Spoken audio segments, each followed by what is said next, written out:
What's up, everyone? I'm Jackie. And I'm Lindsay. And we are Women Leaders in Sports Medicine. Here to help you grow your game and own your game. Today, we are honored to be joined by Maggie Bryant, physical therapist and director of performance of the Los Angeles Clippers. Join us for a conversation about her journey into the NBA, perks of doing a residency after PT school, and advice for the young clinician hoping to make it in the pros. As always, thanks for joining us, and we hope you enjoy listening in.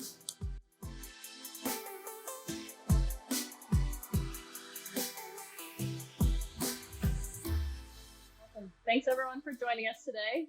And special thanks to Maggie Bryant, head of director of performance at the LA Clippers, who's joining us today to answer a couple questions. How you doing, Maggie? Good. Thanks for having me on today. Yeah, of course. So to jump right into it, with everything going on with COVID-19 and the NBA obviously not playing right now, what has this time off been like for you?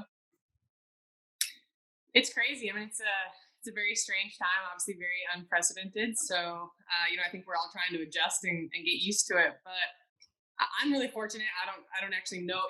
It's not directly affected me.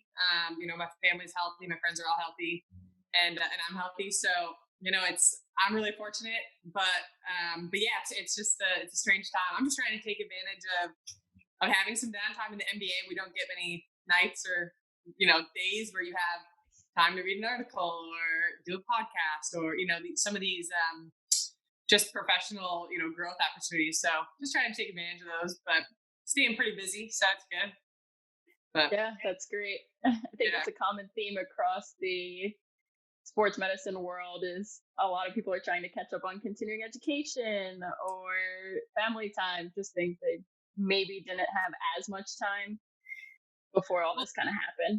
It's cool because I feel like there's also a lot of content out right now. Like everyone's putting out free content, and I think that it's just if you have the time to take advantage of it, I think it's like just a great time to catch up on articles you want to read or clean up protocols or whatever it is. But yeah, I love that there's so much free content and apps and just everything. So it's good.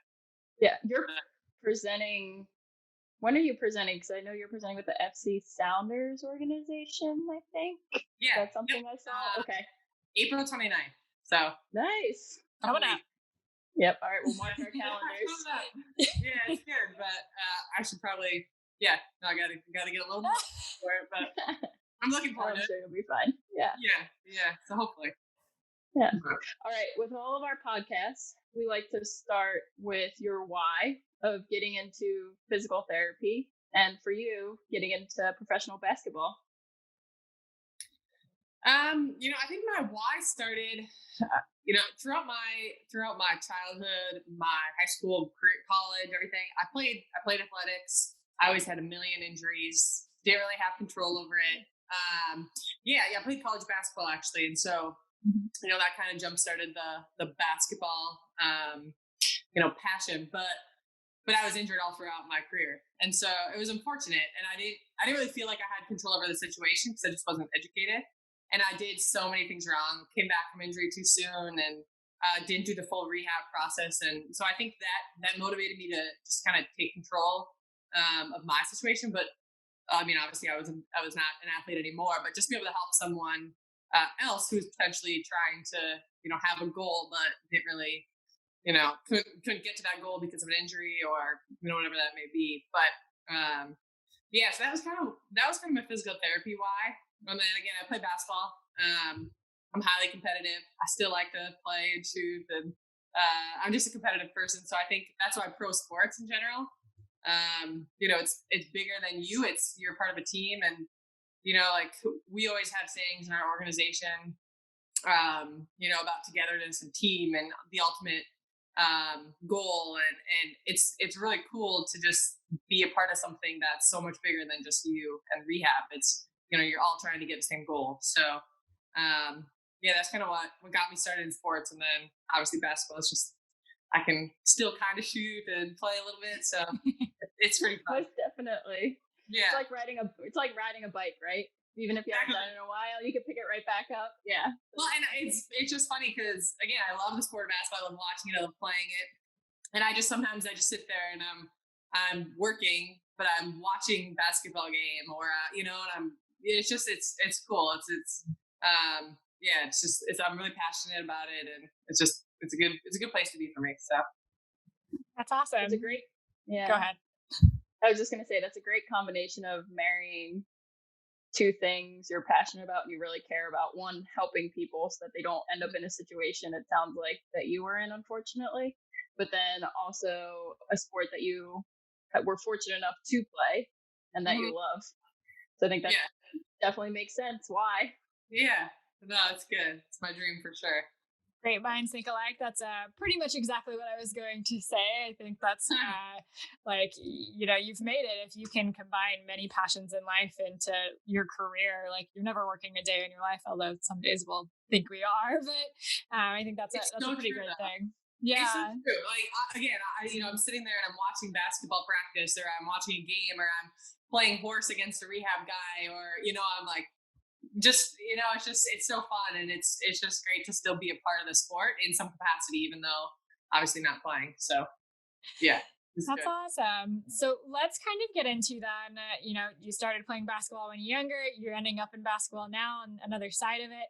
Tell us about your journey from, I know you went to get your residency at USC, fight on, and then went to Mayo Clinic and with the Orlando Magics, and then Clippers, correct? Yep. Tell us about kind of your journey, how you got to each of those things.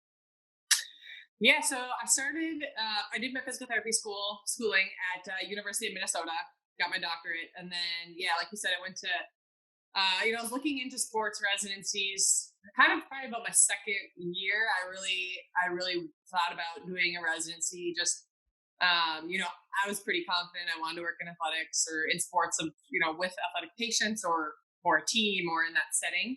But I wanted to make sure that I was fully equipped in doing so. So, I thought about residencies again, probably about my second year, and then started applying, and was fortunate to get into some good, to USC, and so that was USC was kind of a dream.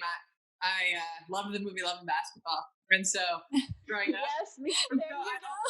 I was always determined to go to USC in some capacity. So residency was good. So I went to residency, and just it was an amazing experience. I mean, I met fantastic people. Just had a really, really good experience, and was challenged a lot. And I think so that just jump-started me. I mean, I just further wanted to work in sports. That just solidified that, that was my calling. So then I went back home to Minnesota. I'm from Minnesota.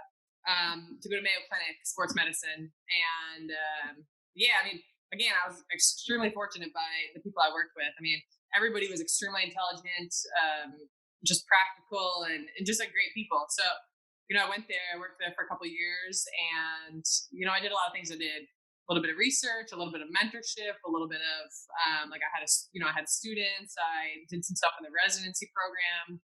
I saw patients, I did some sports outreach. So it was just a really, really good overall experience. And I just kind of learned how to manage everything. But and then just kind of got comfortable in sports, but kind of on my own terms versus, being fully engaged. But then, started getting some opportunities, started getting some phone calls. I did a sports traveling fellowship. I mean, I was involved in a lot. I did a sports traveling fellowship through the SPTS. And then, I did that. And then I did, so just some, I just tried to do as much as I possibly could. I did a lot of sports outreach. I shadowed surgeons in the area. Involved in sports med. I went to sports med journal clubs, each week. So I just try to do everything possible to get involved in sports, get involved in, just bettering myself. And then through a lot of factors, I just kind of started getting some opportunity in sport. And at that point, I didn't know for sure if I wanted to fully be kind of with one team or in one setting. But Orlando Magic situation came up, and I thought that was the right move. And, it was, do I want to do it sport, or do I just want to stay where kind of with sports, but, in a clinical setting? And I decided to go into the sports realm, and I love it. So I loved Orlando. It was a great experience. I was a staff physical therapist, so there were two physical therapists. We had a couple athletic trainers. We had strength and conditioning, sports science, and it was cool. I mean, that was my first real team experience. Where you're fully engrossed. You're learning how to work together. You're learning the importance of collaboration, and again, it was an amazing experience. And then in the off season, I actually had an opportunity to go to the Clippers as the director of rehab, and so it was just another great opportunity arose, and I was fortunate to. It's a great organization. I was used to LA a little bit. I have some family out here, so I took that jump, and now I'm here. So quite the timeline, quite the impressive timeline, I have to say. I was kind of all over the place. Yeah. No, for being in the field for such a short time, that's amazing. So just to kind of timeline everything really quickly, went to DPT school, went and did the residency at USC, sports residency, correct? Yep. Awesome. And then went to the Mayo Clinic. How long were you at the Mayo Clinic for? A little over 2 years. Nice. And while you were there, you did a sports fellowship? Yeah, so I did the sports fellowship. Yeah, really cool. I was actually just going to do the Olympic, I don't even know what it is, like the Olympic training. Volunteer program? Yeah. I just about to do that. So I was just, trying to like constantly do as much as possible to continue growing. But yeah, so I did that, and then Orlando, and then the Clippers. Yeah, that's amazing. Try to immerse yourself in a little bit of everything. That's really cool. For some of the listeners out there for our podcast, we're working with younger clinicians or people still in grad school, and there's always kind of this golden question. You mentioned residency and fellowships. Do you feel like doing that residency or doing that fellowship kind of put you ahead to kind of work in the sports realm, or do you feel like you might have also found your way without that? I love the residency. I'm a strong proponent of the residency, or one in general. I had a great experience where I was. Again, I had awesome mentorship. I think a big key factor of residency was I was just challenged so much, I'd say a lot more than probably clinicals. Everything you do is questioned, and you really have to justify, and you have to come up with your clinical decision making. You have to be efficient, effective. You just need to be strong in your decisions. And I think that made a huge difference in my career because, again, I felt pretty good coming out of PT school. I was comfortable, and I could have been pretty comfortable just getting into and just kind of being a sub, and not that you're a subpar PT if you don't do residency, but for me, again, my comfort level was, I thought I was probably better than I was until I got to residency and quickly learned a lot about what I was not good at. So, that was one big thing. And then number two, I had amazing mentors who were awesome. So I think that jumpstart my career for sure.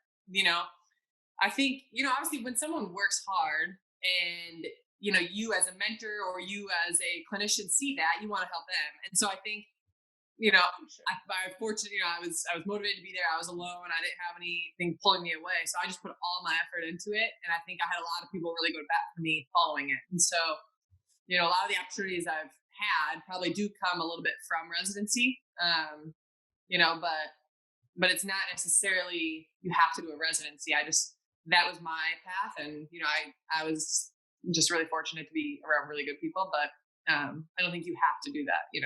I think, like a lot of PTs, if you get mentorship in your first job, I think that's great. I think, maybe starting as a clinician and then deciding if you want to do it. And there's a lot of different things, but I just went right into it.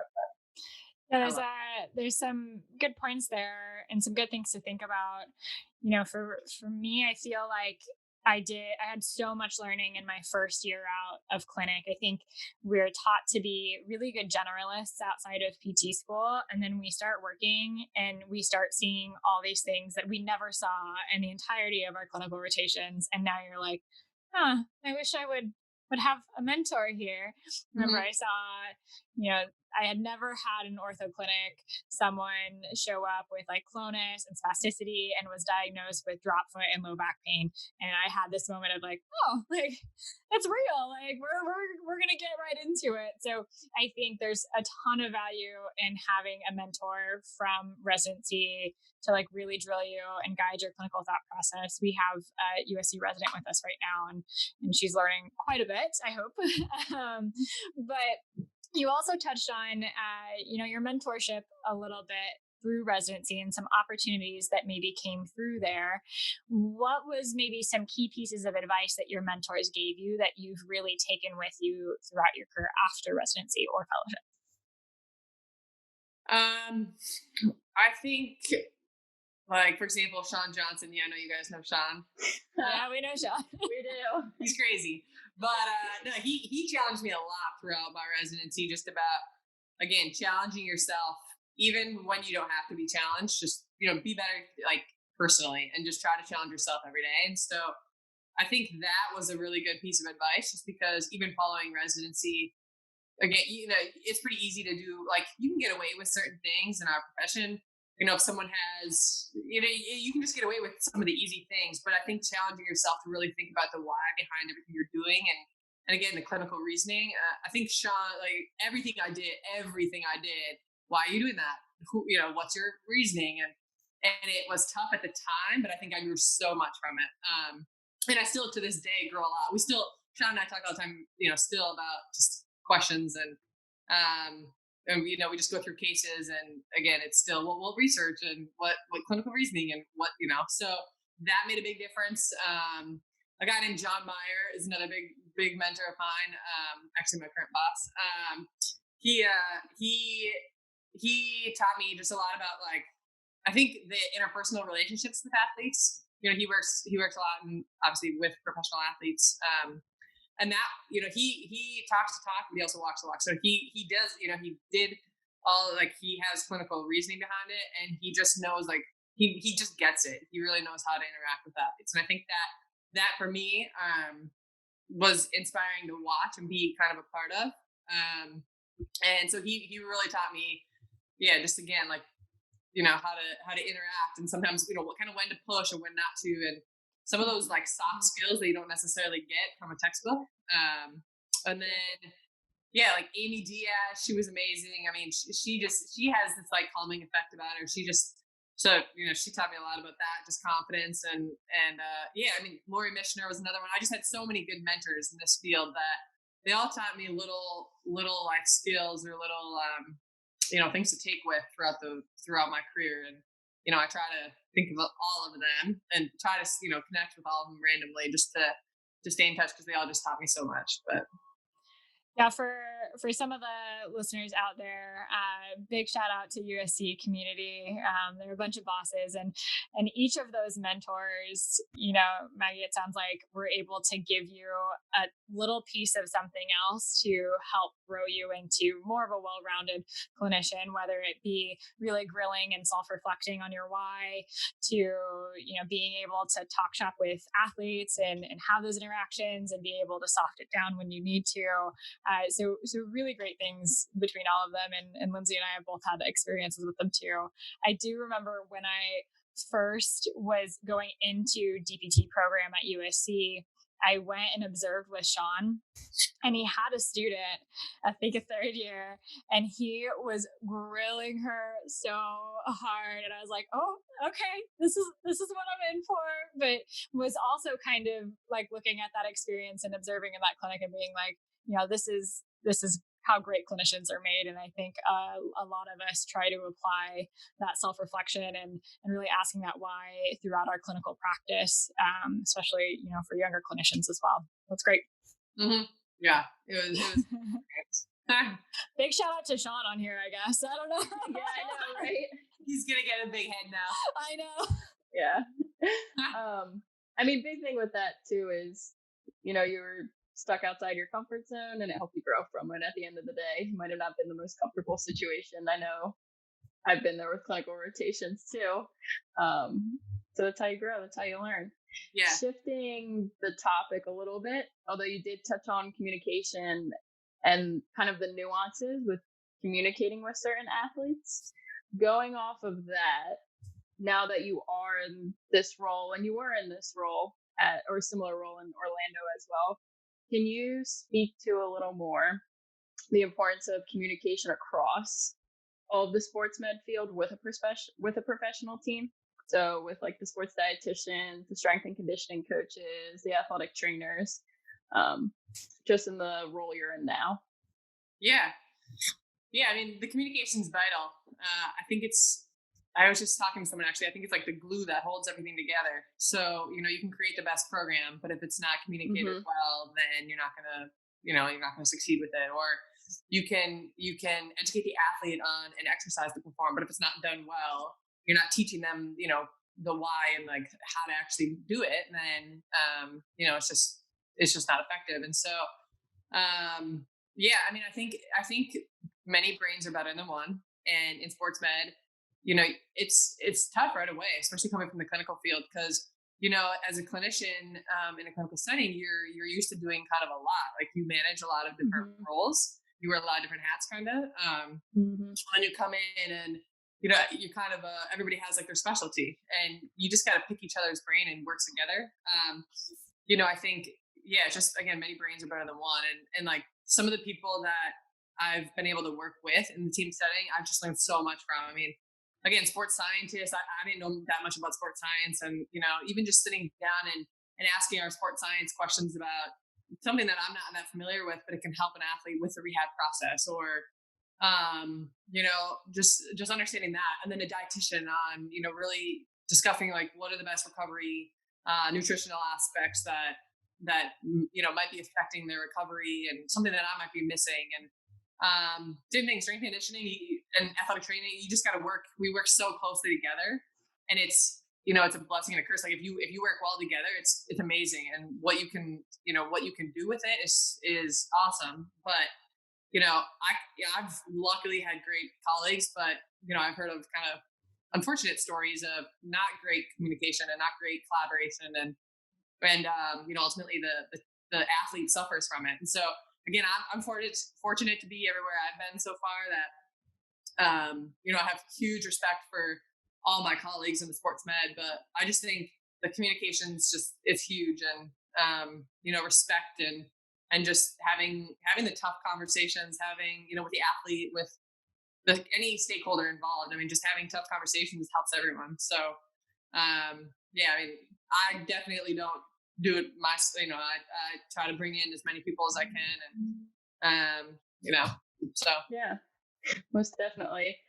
Listeners, I'm sure, obviously know the importance of communication across a team, but I love that you touched on the importance of learning from someone else and being open to another opinion, and how important teamwork is in order to reach a common goal.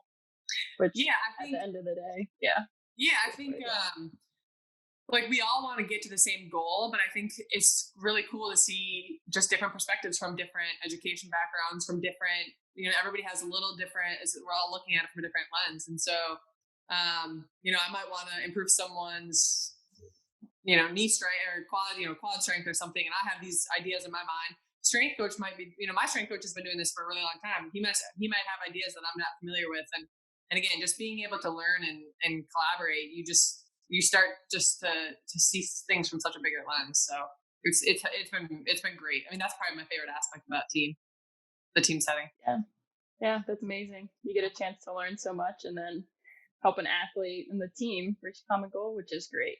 Yeah. So going along with that theme of helping the athlete reach their common goal, in terms of managing an athlete who's pushing to the extreme, who maybe wants to get back on the court sooner than you'd like, how have you handled some of these challenges as they've come your way as a clinician?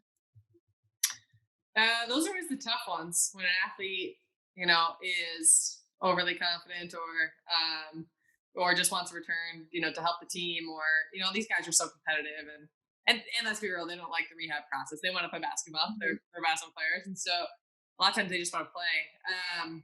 But I think a couple of different things. I think teaching them or educating them on the bigger picture, of risk reward. I think that's a big thing, is just trying to keep them educated. And then, I mean, ultimately it's our job, or my job, to protect the athlete against themselves. And so I think that's a big thing, is just, ultimately, like, if you don't think it's safe, it's, we always keep their perspective in, of course, and their input.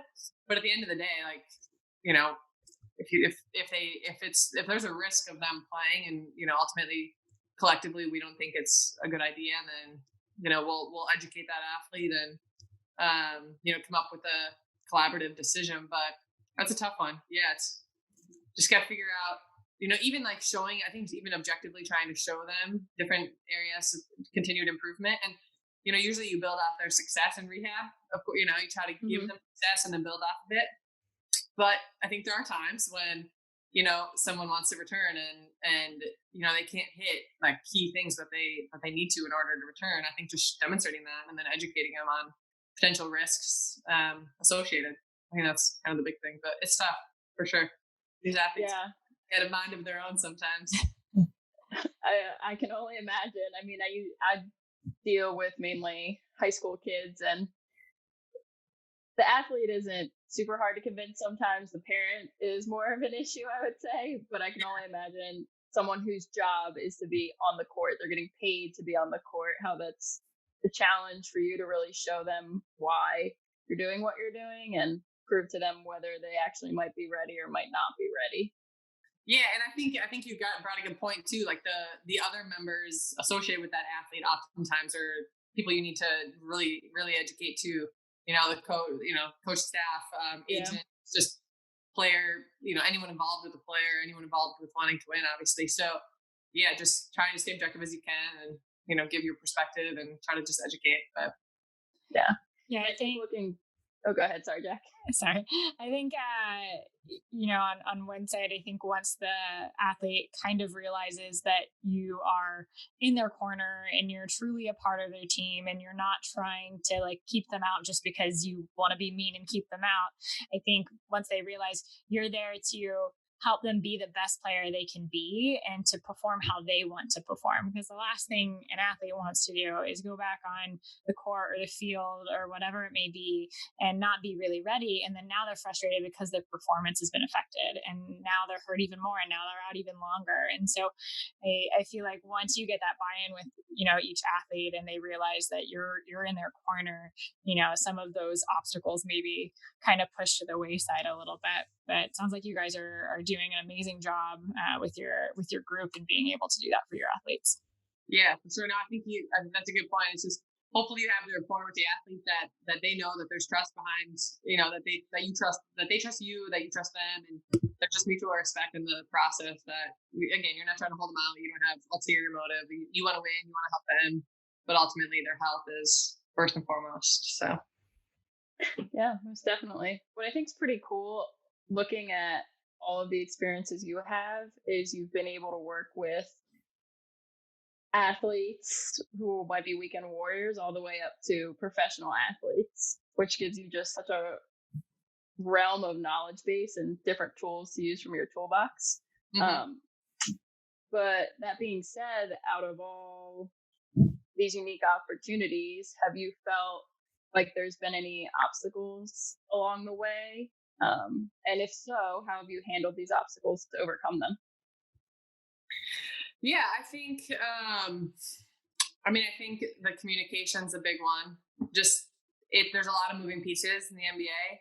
I think really creating flexibility, in your programming or in your planning. I mean, there are multiple times where you have this perfect plan in place, and you have everything scripted out. It's going to be great. They're going to feel great. And then the schedule changes and you land 3 hours later than you're supposed to, and you slept 4 hours, and you have a game the next day. It's like, you just got to be flexible. And I think that was an obstacle early on, is just learning how to be really flexible and think on the fly, because, another thing is you're managing the athlete, the second they get hurt until the second they return. And you just gotta, sometimes they're not going to respond the way you expect them to, and you gotta change course real quick. And so I think that's that was probably an obstacle early on, is just being able to react on the fly. And then yeah, again, the communication, I think, again, there's so many moving parts and there's so many,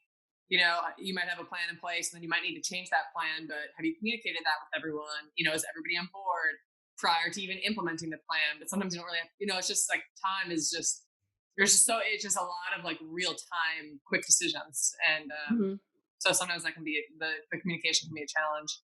And then other than that, I mean, yeah, like there's going to be little things with agents or, little struggles with players, maybe getting them to do the exercise or rehab's like not fun for these. I mean, these guys, you got to try to make it as fun as possible, but these guys are ballers. They want to play basketball. That's all they want to do. And so how, creating like, I think an obstacle too of anyone in this field is you got to just create so many little rewards. You got to create so many little, even like creating randomness in your workout. Like not every day is scripted, not every day, or if it is, the athlete doesn't know the plan that day, just so then you just create some type of randomness and but like, under like real randomness that you've planned for. And then just again, rewards throughout the process. I think just keeping engagement throughout like a long rehab is tough.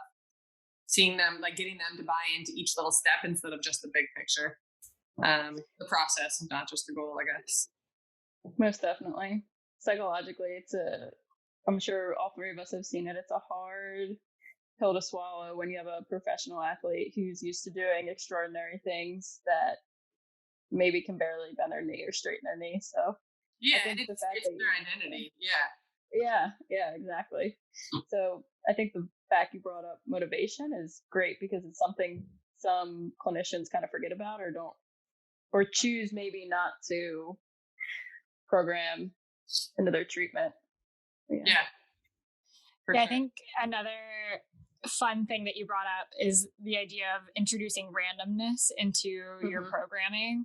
I am a big proponent for that with all of my patients because I just think, you have your core principles, the things I'm trying to get stronger, the things I'm trying to get flexible, whatever it may be. And there are some tried and true things to do, and maybe you stay consistent with that. But if you're seeing an athlete or a patient or whoever may be on a regular basis doing the same thing over and over and over, you start losing that patient pretty immediately. I wouldn't want to do that. And so knowing, in principles of rehab and strength and conditioning and loading that there's 5 million different ways that I can do this, or, hey, today I'm going to put a basketball in their hands for the first time, like line them back up, find those moments that, you're starting to see that the patient is losing it a little bit and saying, how can I introduce something into this program to bring them back on my team because I'm losing them a little bit. So I think that's really cool.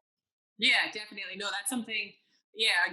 Just creating like the variability in the program, but having your ultimate like principle be the same and your ultimate goal be the same, but maybe not telling. I think another one too is like not giving the guy. So maybe you're doing intervals on the bike, maybe you're doing a bike workout, and not giving them the timeline sometimes, I think like mentally is a different challenge than physical. And I think just incorporating different physical, emotional, mental, like, I did a workout with a guy the other day and we were doing some sprint work and he kept saying, how many are we doing? I'm like, I'm not gonna tell you, like just go, you focus on what you can control.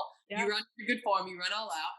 I will promise you I'll keep you safe, but you gotta respond, And he was like, oh my gosh, this is so much mentally, this is like so hard mentally, but I think it's just, creating like sometimes just challenging them in different manners, mentally, physically is something I try to do. But awesome. The mental game is huge. I mean, that's half the battle sometimes. We know that these guys and these patients can push to an extreme, but like you kind of mentioned a while ago, like they might have got bad sleep that day. They might have been having a bad day. They might, have gotten an argument with their friend. Those things play into performance. And I think it's important that you play that mental factor as well, so that they're ready for it all. But kind of, just coming to a conclusion on some things for the listeners out there, what would maybe be 1 to 2 pieces of advice for someone trying to either get into the sports realm, wanting to do residency, wanting to work basketball, whatever it may be? What are some things that you've taken away from your career that you think would be valuable for those listening? I think find a mentor or two or three or a million and learn from them and take something from them that betters you personally and professionally. I think that's a big piece of advice. And then just increase your exposure to opportunity. I mean, don't just get comfortable. I mean, do something and then try to get as many opportunities as you can to learn from other people or to No worries. FaceTime. Just getting that threw me off. Just getting opportunities to like really expand and just get new exposures in whatever setting you're trying.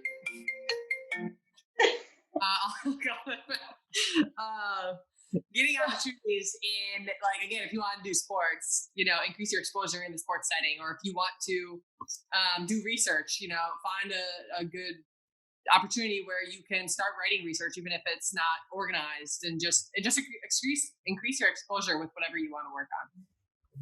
Great advice. Yeah, and then just work hard. That's always like a tried and true. Just work your butt off. Yeah, right. I mean, it's a pretty cliche thing to say, but it's true. So that's awesome. Well, thanks again for taking the time to talk with us today. Yeah, thank you. Great. Yeah, that was awesome. That's great. All right, have a good day. Thank you for listening to the Women Leaders in Sports Medicine podcast. This podcast is for you to take a step closer to your dreams. Visit www.womenleadersinsportsmedicine.com to join our roundtables, learn about our mentorship programs, and to let us know what you want to hear. Have a great day, and remember, it's your time to lead.